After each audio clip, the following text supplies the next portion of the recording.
Luego de los ataques del 11 de septiembre de 2001, el vicepresidente de Estados Unidos, Dick Cheney, se reúne junto con el personal de la Casa Blanca, recibe llamadas de distintos funcionarios y les da instrucciones que cambiarán el curso de la historia para millones de personas. La película es narrada por Kurt, un veterano ficticio de las guerras de Afganistán e Irak, quien comienza contando la vida de Cheney a partir de 1963. En ese tiempo, su novia Lynn estudiaba en Colorado y ayudó a Dick a conseguir una beca en Yale, pero fue expulsado porque tenía malas notas debido a sus problemas con el alcohol. Luego de pasar la noche bebiendo en un bar y tener una pelea, es detenido en la carretera por un policía. A la mañana siguiente, Lynn le pone un ultimátum diciendo que deberá de enderezar su vida o lo va a dejar. Dick promete que va a cambiar, estudia ciencias políticas en la Universidad de Wyoming y en el año 1969 consigue trabajo como interno en la Casa Blanca durante la administración del presidente Nixon.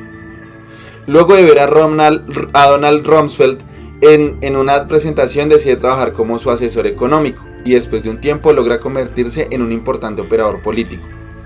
Caminando por la Casa Blanca, Rumsfeld lo detiene afuera del despacho de Henry Kissinger, un asesor de Nixon. Ahí mantienen una conversación confidencial acerca de bombardear Camboya y Rumsfeld le explica el poder que tienen esas personas que están a solo unos metros de ellos y cómo pueden decidir el futuro de ciudades y poblados, por lo que Dick se queda pensativo. Después de un tiempo, Rumsfeld es retirado de su cargo porque el círculo íntimo de Nixon estaba harto de su actitud, pero Dick conserva su puesto y mejora cada vez más en su carrera política. Con la renuncia de Nixon, Dick asume el cargo de jefe de gabinete de la Casa Blanca y trae de vuelta a Rumsfeld como secretario de la Defensa. Luego del escándalo político de Watergate, Dick acude a una oficina legal para conocer exactamente cuánto poder tiene el presidente.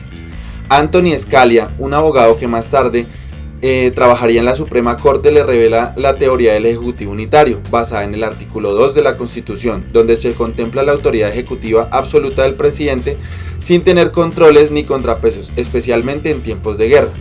En 1976, Ford pierde las elecciones por el Partido Republicano frente a Jimmy Carter, y Dick Cheney se postula como representante republicano del Congreso en Wyoming. Luego de su discurso, sufre un ataque al corazón que lo deja en el hospital por 2 semanas, por lo que su esposa Lynn se presenta en la campaña de su nombre. Ella recibe el apoyo de las personas y Dick consigue un asiento en la Cámara de Representantes de los Estados Unidos, durante la administración de Ronald Reagan. Dick apoya políticas conservadoras que son favorables a las empresas e industrias de combustibles fósiles. También condujo el surgimiento de Fox News y la radio de conversación conservadora, con lo cual aumentó la polarización partidaria del país. En su vida familiar, su hija Mary tiene un accidente de auto luego de salir de la escuela por terminar su relación con su novia. Con George Bush como presidente, Dick Cheney fue nombrado secretario de Defensa debido a su trayectoria política. Ahora tiene posibilidades para postularse a la presidencia, pero decide retirarse de la vida pública para evitarle a Mary el escrutinio de los medios. Dick se convierte en el director ejecutivo de una empresa de servicios petroleros. Lynn publica varios libros y los dos viven felices en Virginia junto con su familia. Una mañana recibe la llamada del equipo de campaña de George Bush hijo y quieren que sea su compañero de fórmula para las elecciones del año 2000. Dick, que considera al igual que su esposa que la vicepresidencia es un trabajo nulo, por lo que inicialmente se niega, aunque promete ayudarlo a conseguir a alguien más. Luego de unos días, se comunica con su asesor jurídico para comprender el cargo de la vicepresidencia y descubre que ese cargo no es supervisado por ninguno de los poderes, ni el ejecutivo ni el legislativo. Cuando se vuelve a reunir con Bush, acepta acompañarlo como vicepresidente con la visión de que Bush delegue en él responsabilidades ejecutivas como la energía, la política exterior y dirigir a los militares. Bush accede y cuando ganan, Dick crea un equipo junto con el jefe de gabinete para ejercer el control de la política exterior y las decisiones claves de defensa. Ocupa oficinas en los departamentos más importantes del gobierno, incluyendo una sala de conferencias donde se reunían semanalmente importantes republicanos, creando un grupo conservador antiimpuestos. Dick pudo contener acciones contra el calentamiento global, recortar impuestos para los millonarios y destruir regulaciones para las grandes corporaciones mediante políticas energéticas que permitieron extender el poder del Ejecutivo. Nuevamente de regreso al día del ataque del 11 de septiembre, Dick y el equipo presidencial comienzan a discutir sobre los posibles responsables. Le informan que detectaron conversaciones de agentes de Al Qaeda celebrando el ataque con su líder Osama Bin Laden. Colin Powell, el secretario de Estado, propone concentrarse únicamente en Afganistán, por ser cuartel central de Al-Qaeda. Rumsfeld sugiere insistentemente incluir a Irak como responsable, aunque el resto del país del equipo duda que tengan algo que ver. Dick se reúne con un grupo de asesores que cuentan con documentos no verificados que contienen información que apunta a posibles ataques de Irak, donde podrían morir millones de personas. Los grupos militares derriban a los talibanes y toman Afganistán en cuestión de semanas, mientras Dick busca autoridad ejecutiva con asesores legales para proteger a la nación ante una guerra sin tener obligaciones de congresos tratados con las opiniones legales que reciben el gobierno de Estados Unidos. Comienzan a monitorear llamadas telefónicas, mensajes y correos de todos los ciudadanos sin una orden judicial. Se crea un memorando sobre tortura donde se incluyen los interrogatorios, aprovechando interpretaciones ambiguas de los tratados internacionales, y junto con sus asesores legales reescribieron una gran cantidad de leyes, estirando y desafiando el derecho constitucional e internacional, y lo hace como si estuviera en un restaurante escogiendo todo lo que les gustara del menú. Trabajaron con grupos de sondeo y publicidad para vender la guerra contra el terrorismo de una forma comprensible y aceptable por la población en general. Las personas comprendían que el país se encontraba en guerra, sin embargo, estaban confundidos al no saber específicamente contra quién luchaban, por lo que se propone definir a un país para simplificarlo ante el público, y este país será Irak. Dick expone la situación con Bush de una manera simplificada, explicando que no se había tomado con seriedad la amenaza que representa el terrorismo ante la guerra global. El grupo de inteligencia que dirige la operación se encarga de difundir el mensaje de la guerra con Irak, de forma que sea aceptada por las personas. Crean frases simplificadas que sondean con grupos de control y posteriormente divulgan en todos los medios. Existen dudas de los países aliados sobre la invasión a Irak. Se propone que el secretario Powell, que tiene los índices de confianza más altos entre el personal del gobierno, dé un discurso en la ONU y a la nación para que puedan formar una coalición fuerte que los apoye en la invasión. Powell no apoya la idea, pero Dick persuade a Bush de continuar con el plan, por lo que da la orden a Powell de hacer el comunicado. Su discurso tiene varios datos refutados y la única conexión que tienen entre Al-Qaeda e Irak es un terrorista llamado Abu Nasaf al-Zakir, que se reunió con Bin Laden en Afganistán y luego del ataque del 11 de septiembre se instaló en Irak. Powell da el discurso en la ONU y con este se promete la aprobación de la gente para la invasión a Irak.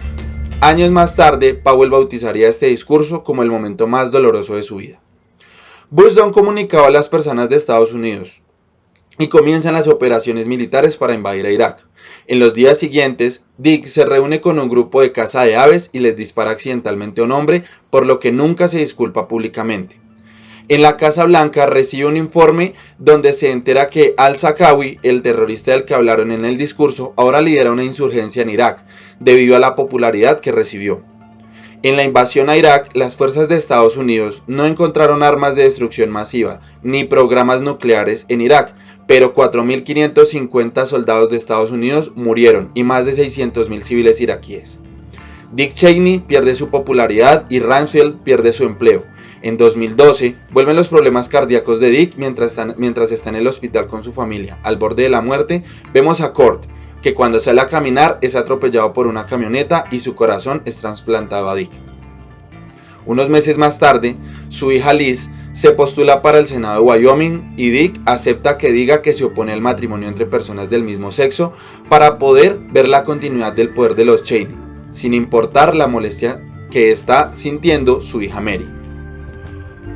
Liz gana las elecciones para el antiguo puesto de su padre en el Congreso, y al final de la película, Dick furioso rompe la cuarta pared y entrega un monólogo al público afirmando que no se arrepiente de nada de lo que ha hecho en su carrera. A la mitad de los créditos se muestra un grupo focal donde un panelista conservador critica esta película como parcial y ataca a un panelista liberal. Dick Cheney se presenta como una persona mediocre, con alcoholismo y pendenciero, que luego de ser CEO de la Halliburton llega a la vicepresidenta en el gobierno de George Bush hijo, quien también llega a este cargo gracias al dinero familiar y el delfinato heredado de su padre.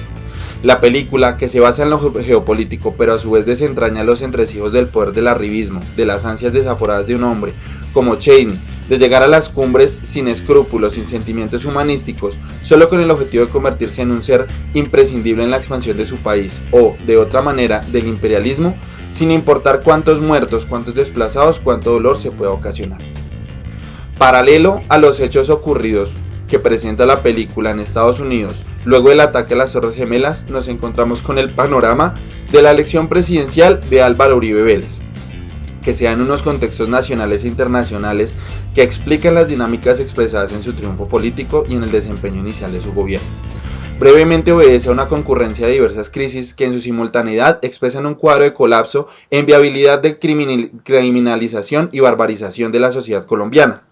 El tránsito del proteccionismo al aperturismo y liberalización de la economía implicó un cambio no solo política económica, sino de modelo que ató al país a la globalización desde arriba.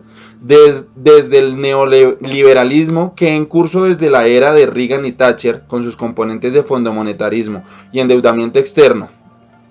Tal cambio de modelo no generó la prometida abundancia y prosperidad, sino que generó la ruina agraria, la superioridad especulativa del capital financiero internacional, el endeudamiento estrangulador del trabajo nacional, la desindustrialización y el aumento del papel subordinado de la economía colombiana en el mercado mundial.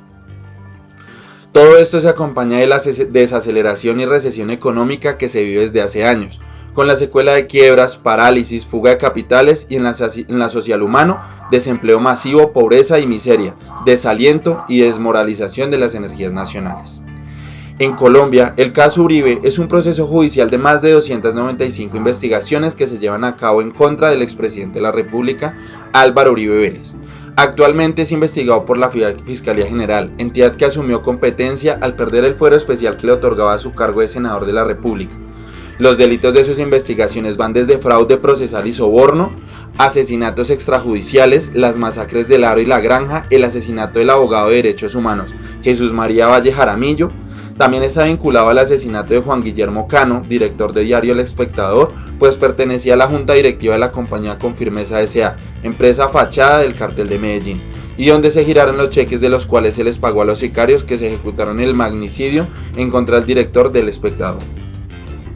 Es uno de los casos judiciales más famosos de la historia colombiana y uno de los más mediáticos por la imposición de una medida de detención domiciliaria a Uribe, no una pena de prisión, sino uno de los pocos casos donde está involucrado un ex jefe de Estado en el que no se logra avances significativos, pero renunció a la curul que poseía como senador para evadir a la Corte Suprema de Justicia, como su juez natural y pasar de su caso a la Fiscalía General de la Nación, donde el ente acusador funge como su defensa. De la película nos quedan varias frases que se acercan bastante a la posición que tenía Dick Cheney sobre el poder. En primer lugar tenemos: temed al hombre silencioso, pues cuando otros hablan, él observa, cuando otros actúan, él planea, y cuando los otros por fin descansan, él golpea. Es precisamente esto lo que hizo Dick Cheney como vicepresidente de los Estados Unidos, esperando a que todo el mundo se acomodara a su favor para poder él golpear. Otra de las frases impactantes es una frase que le dijo su esposa a él y que tal vez marcaría su pensamiento, que es: cuando tienes poder, las personas siempre tratan de quitártelo. Esto marcó la ambición y el vicio que pudo haber generado en él el poder por controlar a otros y por querer ser la persona necesaria que él consideraba para su país. Por otro lado, al final de la película, él nos da un monólogo donde justifica todas las cosas que hizo durante su carrera política con la siguiente frase: si buscas que te quieran, dedícate al cine. El mundo es como te lo encuentras y tienes que lidiar con esa realidad, y hay monstruos en esa realidad. Como justificación de las represalias tomadas en contra de los atentados del 11 de septiembre que desencadenaron en el ataque a Irak. Muchísimas gracias.